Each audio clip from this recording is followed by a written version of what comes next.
रतन टाटा हे एक असं नाव जे उच्चारताच डोळ्यासमोर आलिशान इमारती, मोठे उद्योग, जागतिक ब्रँड्स उभे राहत नाहीत, तर आठवतो तो पाय जमिनीवर ठेवून चालणारा, शांत, साधा आणि माणूस म्हणून मोठा असलेला व्यक्ती. टाटा हे नाव फक्त उद्योगाचं नाही, ते विश्वासाचं प्रतीक आहे. आणि या विश्वासाला जागतिक उंचीवर नेऊन ठेवणारा माणूस म्हणजे रतन टाटा.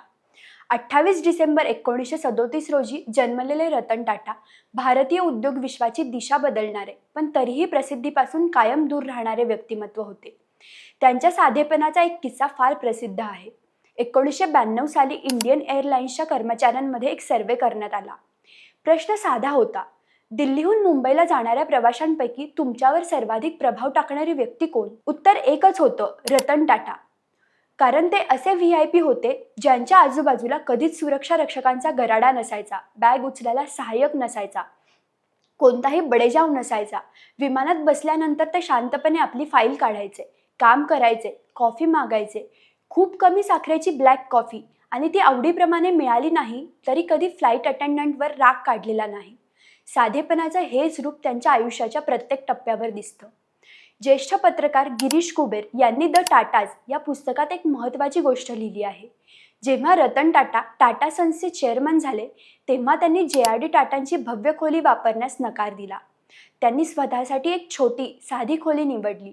तेच त्यांचं ऑफिस. एखाद्या कनिष्ठ अधिकाऱ्याशी ते बोलत असताना जर एखादा वरिष्ठ अधिकारी भेटायला आला, तर रतन टाटा वरिष्ठाला थांबायला सांगायचे.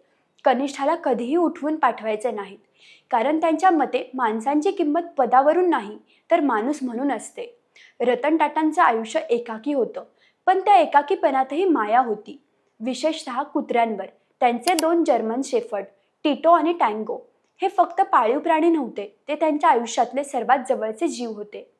बॉम्बे हाऊसमध्ये जाताना रस्त्यावरील कुत्रे त्यांच्या भोवती जमा व्हायचे, लिफ्टपर्यंत सोबत करायचे. आणि गंमत म्हणजे कुत्र्यांना कुठलीही अडचण नव्हती, पण माणसांना आत जायचं असेल तर परवानगी लागायची. 6 फेब्रुवारी 2018चा प्रसंग तर खूपच बोलका आहे. ब्रिटनचे राजकुमार चार्ल्स रतन टाटा यांना लाईफ टाईम अचीव्हमेंट पुरस्कार देणार होते, पण काही तास आधी रतन टाटांनी कळवलं ते येऊ शकणार नाहीत, कारण टिटो आजारी होता. ही गोष्ट चार्ल्स यांना सांगितल्यावर ते म्हणाले होते, हीच खरी माणसाची ओळख आहे. रतन टाटा काटेकोर शिस्तीचे होते. संध्याकाळी 6:30लाच ऑफिसमधून बाहेर पडायचे.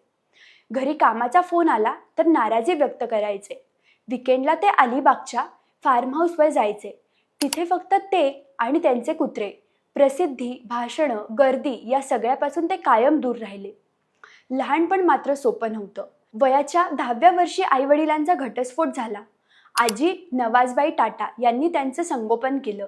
अमेरिकेत शिक्षण घेत असताना रतन टाटांना टाटा हे आडनाव अनेकदा ओझ्यासारखं वाटायचं, कारण भारतात ज्याला मान, ओळख आणि वजन होतं, त्याच नावामुळे परदेशात त्यांच्याकडे अपेक्षेने पाहिलं जायचं.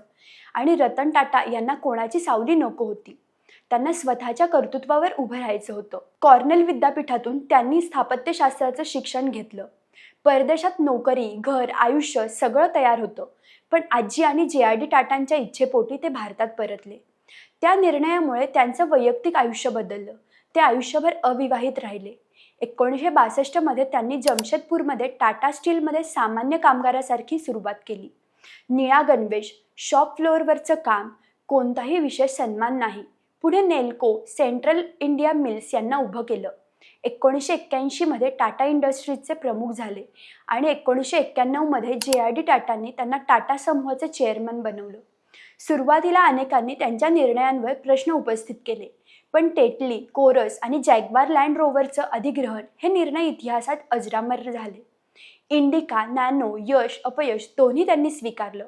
टोमणे सहन केले, पण मार्ग बदलला नाही. वादही आले. नीरा राडिया प्रकरण, तनिष्क जाहिरात, सायरस मिस्त्री यांच्याशी मतभेद. पण या सगळ्याच्या पलीकडे रतन टाटा एक गोष्ट कायम राहिली: विश्वासार्हता. कोरोनाच्या काळात हजारो कोटींची मदत, डॉक्टरांसाठी हॉटेल्स उघडणं, हे त्यांनी प्रसिद्धीसाठी केलं नाही, ते त्यांच्या स्वभावात होतं. आजही ट्रकच्या मागे ओके टाटा लिहिलेलं दिसतं, कारण टाटा म्हणजे विश्वास. रतन टाटा हे फक्त उद्योगपती नव्हते, ते एक मूल्य होते, साधेपणाचं, नम्रतेचं आणि माणूस म्हणून मोठं असण्याचं. त्यांचं योगदान केवळ अर्थव्यवस्थेसाठी नाही, तर समाजासाठी होतं. म्हणूनच रतन टाटा हे नाव कधीच विसरलं जाणार नाही. अशाच नाविन्यपूर्ण माहितीसाठी सत्तामंच या यूट्यूब चॅनलला सबस्क्राईब करा आणि इन्स्टा पेजला फॉलो करायला विसरू नका.